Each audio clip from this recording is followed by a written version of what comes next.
Sage of Stone here with another replay. I was going to actually upload the next loss that I got and do like a commentary on that because I've only uploaded wins and I didn't want to come off as the type of person who only uploads their wins. But that last game that I lost, you see, to Runecraft, it was to a turn 6 D shift. So I don't think that that's exactly the best replay commentary material. I'll get very salty, and I don't wanna go through all that. But I did play another game against Rune. This time against Dirt Rune, which is probably my favorite variant. It's fair, it's cool, it's interactive, it does a lot. It's a very good deck in this metagame. It actually does a lot better in this metagame than D Shift does. People just play D Shift to be degenerate. Uh, so I throw back most of my hand. I keep the Belphegor because you need vengeance at some point. You need some kind of enabler. So keeping a Belphegor in your hand is always good. Uh, I have the Baphomet on turn 2, which is pretty key to beating, D Shift if things go right, if they brick. But it turns out it wasn't D Shift. As soon as I see the price of magic, I know that it's Dirt Rune. And that's a lot off of my mind because I can interact with Dirt Rune. I can't interact with D Shift at all. Not a lot of decks can. It's just one of those decks that gets you if you can't get it. It's kind of like playing Pokemon TCG. And that's not why I'm here. So I play Belphegor here, smack myself for 10, but I figure I need that vengeance sooner than later, because if I allow him to run the tempo of the game, I'm just going to end up losing.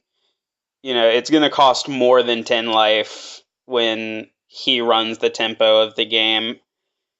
That's basically the idea of Blood, really, is just try to get to running the pace of the game. That way you stay ahead and your opponent really can't do too much to you. He hits me with the petrification. I don't know if I really like that play.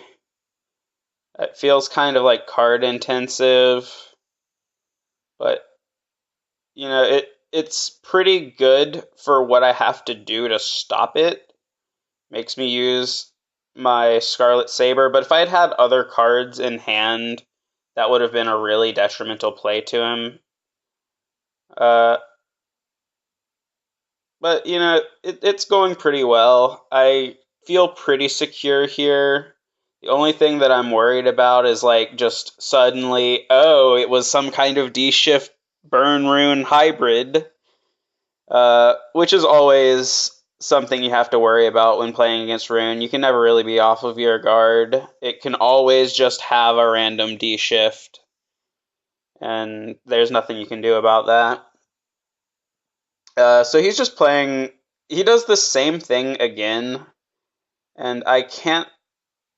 I don't think that it's right. Like, there's just so. He should know by now that, like, I'm playing Control. I have way scarier things than Saber.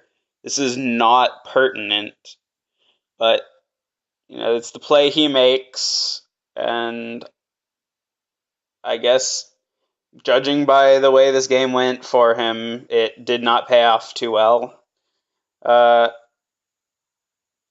Again, he's trading multiple cards for less value. It's not really the best. I don't know what's in his hand, but overall, it didn't really seem like he was making the best trades from a card advantage standpoint. Uh, I mean, he's already out of Evo points. The fire chain was pretty cute. Unfortunately, like, even though it was a 2-for-1, I did get to draw a card off of the singer. So I decided to clock him with Azazel, and I believe at this point he just scoops. Like, I don't think there's really anything he can do. Uh, but yeah, pretty one-sided. But I promise this was a better game than the one against D shift. That was turn 6. Not the best. The Olivia tech was cute. I don't really know what he was on about. He had a lot of like strange cards. I've never seen anything like that. Better luck next time, Mahoro, and good game. Thanks for watching, everybody. Tune in next time.